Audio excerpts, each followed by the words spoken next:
네, 오늘의 두 번째 한 랭킹입니다. 김만배 측근 구속입니다.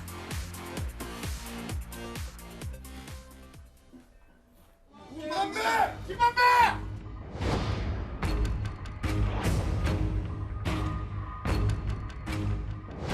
대장동 개발 과정에서 특혜 달았다는 이야기 나오는데 어떻게 한마디 전혀 그런 일 없습니다. 천화동 1호 실소유자는 누구입니까?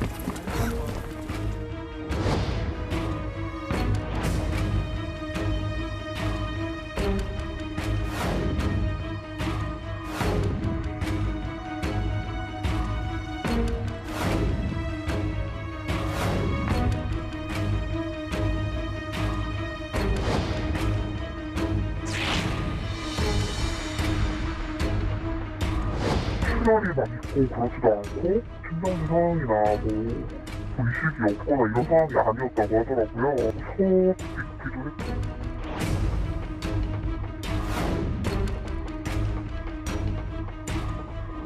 천화동인 1호 실소유주 누구입니까?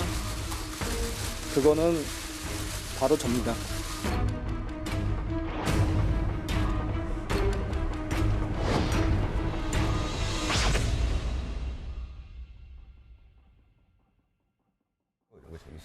네, 두 번째 랭킹으로 넘어가겠습니다. 스튜디오에는 이현정 문화일보 논설위원, 정혁진 변호사, 그리고 최진봉 성공회대 교수, 그리고 또 채널A의 논설위원이신 박상규 위원 나오셨습니다. 안녕하십니까? 네, 안녕하세요. 네, 어젯밤 11시 40분쯤이었습니다. 화천대유 대주주 김만배 씨의 대장동 사업 수익 은닉 가담 혐의를 받는 최측근 2명이 구속됐습니다. 쌍방울 그룹 부회장 출신입니다. 지난해 10월 김만배 씨의 1차 구속영장 기각 때 오토바이를 타고 서울구치소 앞으로 김 씨를 마중 나가서 헬멧남이라고 별명을 얻은 최유양 씨와 또 화천대유 공동대표 이한성 씨입니다.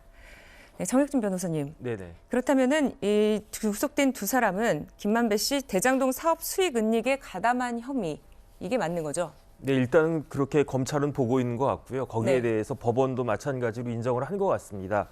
이게 돈이요. 천화동인의 1,208억, 화천대유에 577억이 배당이 됐거든요. 그런데 천화동인도 그 형식적으로 법적으로 오너는 화천대유이기 때문에 네. 화천대유에 1,785억이 들어있는 거예요. 그래서 그 돈을 일부를 뭐 김만배 씨가 그 차용하기도 했지만은 이번에 이제 검찰에서 이야기한 거는 작년 그 말부터 올 초까지, 올 7월까지 260억을 인출을 갖다가 했는데 네. 사실은 이한성 씨는 화천대유의 공동 대표이고요. 그다음 최유양 씨도 화천대유의 이사이거든요. 네. 화천대유와의 그러한 관련성을 이용해가지고 260억을 인출해서 일부는 수표 같은 것들로 보관을 하고 그다음에 이제 수원시의 땅을 또 샀다라고 그러거든요. 네. 이러한 모든 행위들이 범죄 수익 은닉 규제법상의 범죄 행위에 해당된다라고 그렇게 보여진 거고 여기에 대해서 이제 법원도 증거 인멸과 도망의 우려가 있다 해가지고 구속영장을 발부하게 된 것입니다. 네, 이현정 의원님. 네. 그렇다면 검찰에선 이 두 사람도 또 쌍방울과의 인연도 있다, 이렇게까지도 보고 있는 거죠? 그러니까 이 사건이 참 재밌는 게요. 지금 현재 대장동 문제하고 예. 쌍방울 문제하고 겉으로 보기에는 전혀 다른 문제 같은데 네. 실제로 관련된 인사들을 보면 다 연결되어 있습니다. 또 김만배 씨 같은 경우도 쌍방울에 돈을 대여해 주기도 하고요. 여기 이제 최우양 씨 같은 경우는 이분이 원래 이제 예전에 그 목포 쪽에서 이제 조직 폭력의 생활을 좀 하셨어요. 네. 그러다가 이제 한 징역 한 3년 6개월 정도 삽니다. 근데 거기서 이제 옥중 영어를 배웠다고 그래요. 네. 그러면서 그 이 쌍방울의 글로벌 담당제로 채용이 됐어요. 네. 그러다가 이제 부회장까지 올라갔죠. 그러면 쌍방울의 어떤 핵심적인 인물로 이제 부상을 했는데, 그러니까 이분이 사실은 이제 김만배 씨하고 20년 인연이 있습니다. 자, 그렇다 보니 이분이 김만배 씨에게 어떤 면에서 보면 돈을 받아서 그 돈을 가지고 뭐 수원의 땅이라든지 등등 투자를 많이 했고, 예. 두 사람은 또 이번 재판 과정에서 보면 김만배 씨 재판이 있을 때마다 최우양 씨가 항상 거기에 배석을 했어요. 그러니까 그 이유는 결국은 이 사건 전체에 최우양이라는 인물이 직접적 연관된 게 아니냐는 그런 의문이 있는 것이고, 그게 실질적으로 이제 이 쌍방울과의 연결고리 역할을 하는 거거든요. 그러니까 아마 이제 최우양 씨의 역할은 보면 김만배 씨가 어쩌면 이 사건이 터지면 사실은 본인의 어떤 쓸 수 있는 돈을 좀 이렇게 저수지로 놔두지 않습니까? 비자금으로 뺀다든지 이제 그런 역할을 한 게 아니냐. 그렇다면 그 돈의 거래 과정에서 실제로 쌍방울의 김성태 전 회장과의 어떤 연결고리들, 그러니까 이게 있고 여기엔 또 변호사비 대납 문제가 또 있지 않습니까? 예, 그렇죠. 자, 그렇다 보니까 이제 이 사건은 보면 크게 대장동 문제와 쌍방울 문제 그리고 이제 변호사비 대납 문제 이런 것들이 함께 연결고리가 다 연결된 사건이다. 그래서 사건의 총체적인 면을 보려면 결국 이제 김성태 전 회장도 불러와서 조사를 해보면 이 사건의 전체적인 큰 그림이 그려지지 않을까 그렇게 예상을 해봅니다. 이한성 대표 같은 경우에도 쌍방울과의 인연이 있습니까? 그렇죠. 왜냐하면 이한성 대표는 아시겠지만 이제 그 구속됐던 이 이화영 부지사의 보좌관 출신이거든요. 네. 그러니까 이화영 부지사는 어떻습니까? 바로 쌍방울의 핵심적인 거기에 뭐 사회이사, 고문 등등을 연결했고 또 쌍방울의 어떤 북한 관련된 대북 사업을 관여했잖아요. 그렇죠. 그러니까 결국 이 두 사람의 보좌관이 지금 천화동 1호의 이사로 있습니다. 그렇다면 이 연결고리는 또 연결될 수가 있는 거거든요. 네. 그러니까 그렇다고 보면 이 사건은 참 복잡하게 연결되어 있는 것 같습니다. 네, 이렇게 측근들이 구속되면서 김만배 씨가 쓴 대장동 수익 용처 수사가 급물살을 탈 것으로 예상이 됩니다. 관련해서 검사 출신의 민주당 조응천 의원 이렇게 얘기했습니다. 이 재판이 끝나고 어쨌든 수천억에 달하는 그런 돈이 재산이 남아 있다. 그러면 나는 그 돈만 지키면 된다. 그렇죠. 라는 게 있기 때문에 검찰은 그렇다면 당신 사법 절차가 다 끝나면 땡전 한 푼 안 남게 해주겠다. 그럼 어떡할래? 그래도 당신 그렇게 계속 버틸래? 라고 하는 것이 범죄 수익 환수, 기소전 압수하는 거. 갑자기 기소전 추징하고 3명 측근들을 체포하고 압수수색 10여 군데 하고 알거지를 만들어주겠다. 라는 그런 시그널. 그렇게 그저께 액션을 했고요. 그러니까 조 의원 말은 김만배 씨에게 남는 게 없을 것이라는 시그널을 보냈다는 건데 결국 검찰이 밝히고자 하는 것은 청화동인 1호의 주인이 누구냐 이거 아니겠습니까? 김만배 씨가 지금까지 일관되게 청화동인 1호가 자기 것이다. 불법적인 자금이 거래된 적은 없다. 이렇게 주장하고 있는데요. 박상규 의원님, 이것은 돈을 지키기 위한 것일까요? 아니면 다른 지킬 게 있기 때문에 이렇게 얘기를 하고 있는 걸까요? 둘 다 섞여 있다고 봐야 되겠죠. 네. 그러니까 본인의 돈도 조응천 의원의 말대로 지켜야 될. 내가 여기서 고초를 겪어도 나가서 입을 다물고 끝내 버티면 나가서 내가 얻을 수 있는 재산이 있다. 이런 희망과 함께 아직은 이 재판도 시작하지 않은 이 사건에서 내가 또 버텨줘야 이재명 대표로 이어지는 연결고리를 차단할 수 있다는 그런 나름의 계산을 할 수도 있는 것이고요. 이건 아직까지나 뭐 검찰의 공소장에 나온 내용으로 추정한 겁니다만 여기서 중요한 게 이한성 씨보다 최우양 씨입니다. 최우양 씨는 이력이 아주 대단히 재밌는데 아까 이현정 의원도 얘기했습니다만 목포 새마을파, 뭐 연합 새마을파 2000년대 중반까지는 이런 그 조직폭력 생활을 좀 했다고 알려져 있고 49살의 나이에 성균관 부관장을 지내요. 물론 이 성균관 부관장이라는 게 유학에 통달한 사람에게 위촉되는 그런 자리이기도 하지만 그 경제적인 후원을 하는 사람에게도 관장이 직권으로 임명을 할 수 있다고 합니다. 네. 천화동인, 화천대유 이름이 예사롭지가 않잖아요. 김만배 씨와 20년 지기로 가까이 지내면서 그 이름을 주역에서 따온 건데 그게 바로 최우양 씨가 본인이 뭐 누구에게 의뢰를 했건 그 인맥을 통해서 성균관 부관장으로서 그 주역에서 따오는데 이 장명에도 관여를 할 정도로 절친한 사람이기 때문에 사실 이 최우양 씨가 어느 쪽에 서느냐, 최우양 씨를 검찰이 어느 정도로 몰아서 결국은 사실관계로 그 입을 열게 할 수 있느냐가 이번 사건을 그야말로 한쪽으로 기울게 하는 결정적인 그 방향타의 전환이 될 수 있다. 이렇게 보고 있습니다. 네, 김만배 씨와 달리 또 남욱 변호사와 유동규 전 성남도시개발공사 기획본부장도 천화동인 1호에 이재명 민주당 대표 지분이 있다 이렇게 주장을 하고 있습니다. 최진봉 교수님, 결국 검찰은 이 대표와의 연관성을 찾기 위해서 이 두 사람도 구속을 한 거겠죠? 큰 그림에서 그렇게 볼 수 있겠죠. 그러니까 김만배 씨를 압박하는 수단으로 활용하려고 하는 것 같아요. 왜냐하면 김만배 씨 입장에서는 이 두 사람이 만약에 지금 검찰의 주장대로 본인의 재산을 은닉하는데 일정 부분 공조를 했고 뭐 예를 들어서 건물을 사고 차명으로 건물을 사거나 수표로 돈을 인출해서 다른 방법으로 숨겨놨거나 그렇다고 김만배 씨한테 상당히 큰 압박이 될 수밖에 없죠. 그래서 이런 압박 수단을 통해서 이재명 대표의 연관성이 있는 것처럼 얘기해라라고 하는 그런 이제 얘기를 하지 않았을까 하는 의혹이 생기는 거예요. 물론 뭐 사실관계는 모르겠습니다만 김만배 씨한테는 이 두 사람의 구속이 상당히 큰 압박이 될 겁니다. 왜냐하면 본인이 갖고 있는 재산과 연관된 부분이고요.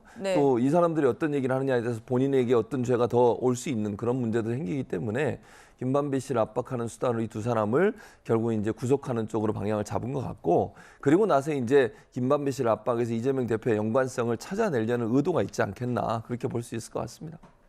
네.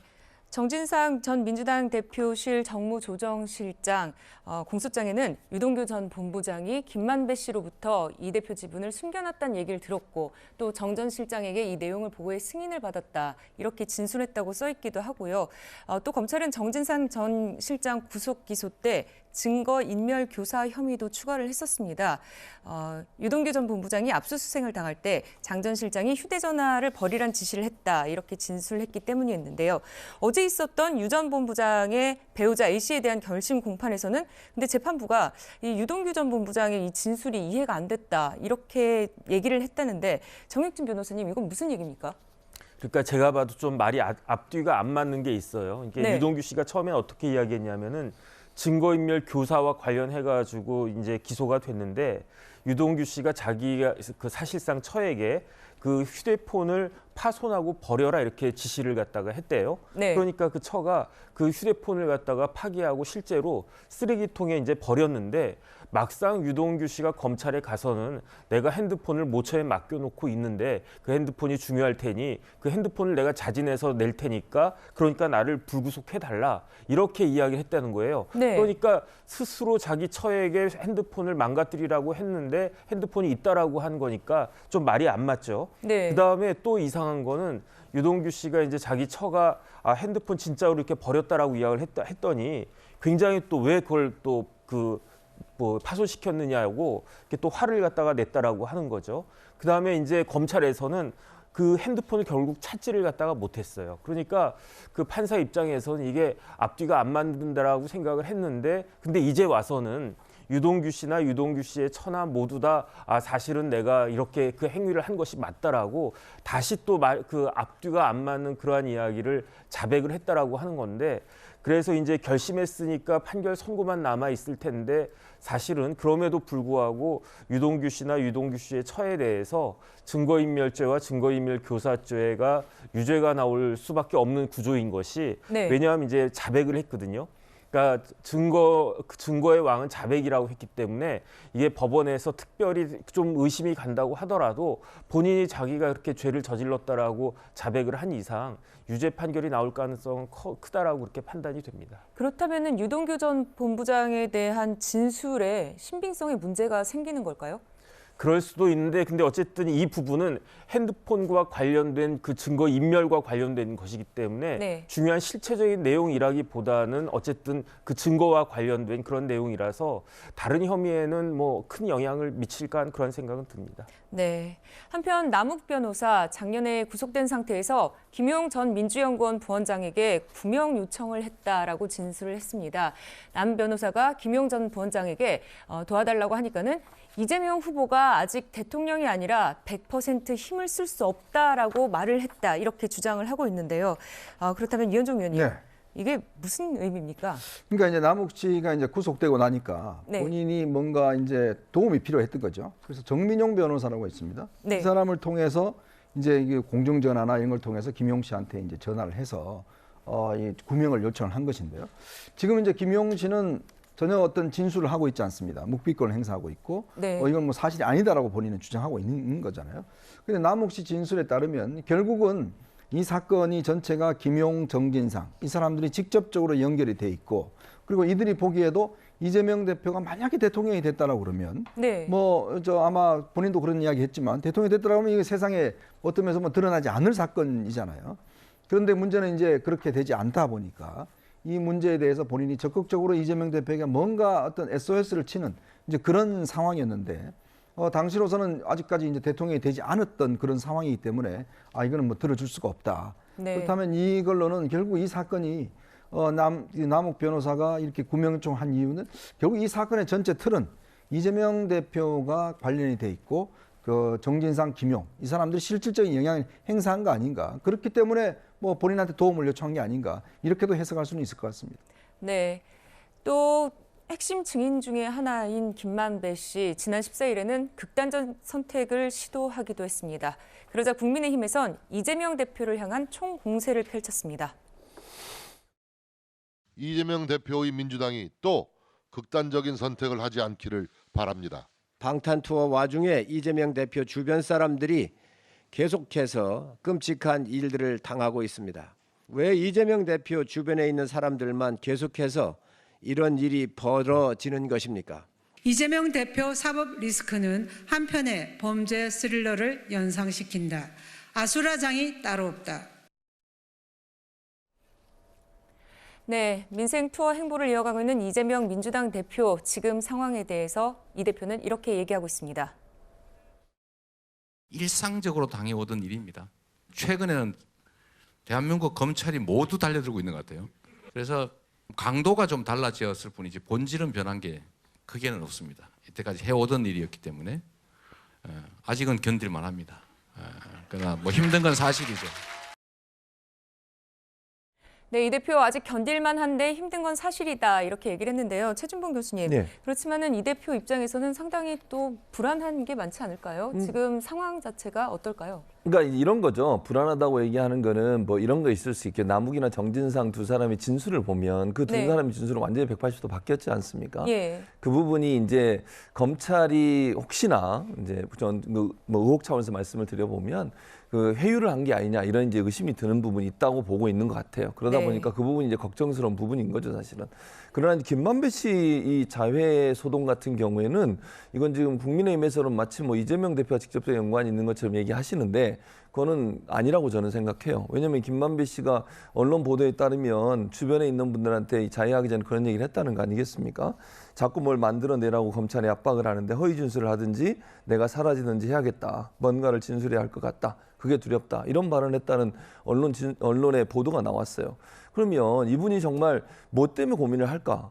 이런 여러 가지 추측이 가능하지 않겠습니까? 네. 혹시나 이건 뭐 제 추측입니다만 검찰이 김만배 씨를 압박하면서 이재명 대표에 대해서 연관이 있는 것처럼 얘기하라고 압박을 하는 게 아닌가 이런 생각도 가능해지는 거잖아요. 예. 물론 뭐 사실은 모르겠습니다만 그래서 김만배 씨의 자해 소동은 단순히 그냥 이게 뭐 이재명 대표 연관된 부분이다 이렇게 얘기할 문제가 아니고 이게 검찰이 수사 과정에서 어떤 일이 있었는지 하는 부분에 대한 구체적인 어떤 조사나 아니면 해명이 더 필요하다.